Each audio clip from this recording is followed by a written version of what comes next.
If you have a surplus of garden tomatoes this year, I found the best pressure cooker marinara recipe that I have to share. So the first thing I did was I just used my pressure cooker on the sear setting, and I took 4 tablespoons of olive oil and 1 small onion diced and 5 cloves of garlic and sauteed that. And then once that's sauteed, you take 5 pounds of your fresh garden tomatoes, and this is what's cool. You do not have to peel them or get all the sloppy seeds out. All I did was take out that core where the stem is, and then I just did a really rough chop, and that's it. You throw them in there just as is. This is 5 pounds, so it is a big batch. You could have it if you wanted. And then you just stir that around. Get that olive oil mixed up in there. And then from there, you just add a 1/2 cup of water, a 1/2 cup of red wine, and then some seasonings. So it's a tablespoon of salt, and then a 1/2 teaspoon black pepper, and 2 teaspoons of basil. I like the freeze-dried. I feel like it's the next best to the fresh. 2.5 tablespoons of Italian seasoning, a 1/2 teaspoon of red pepper flakes. You could do more or less depending on your taste. 2 teaspoons of oregano, 2 tablespoons of parsley flakes, the dried ones. We're going to drop that in.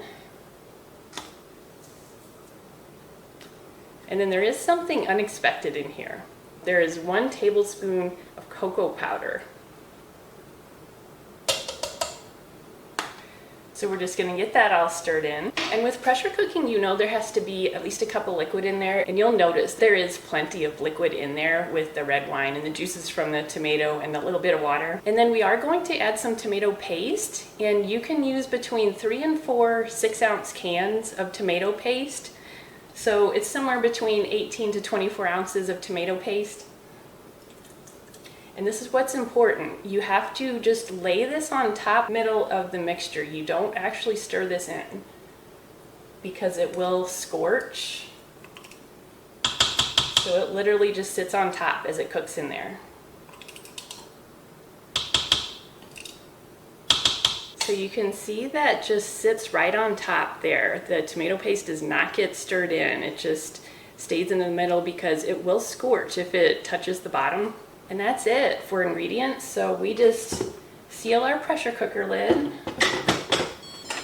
So we're just going to use custom high pressure and 25 minutes. And then we just let that do its thing for the next 25 minutes. And then you just don't do anything. You let it finish its cycle. And then when it's done, you just let it do a natural release until all the pressure's gone. And then you open it up and you can use an immersion blender to puree it all nice and smooth. And that's what will take all those skins and everything and make it into a nice silky mixture. And it's so good because with the pressure cooking, all those flavors get a chance to melt into each other and marry into each other. That's what I love, is it's a shortcut. You didn't have to fuss with those tomatoes too much, and it gives you a huge batch. You can freeze it. I can't wait to hear what you think of this recipe. Let me know what you think. Happy cooking.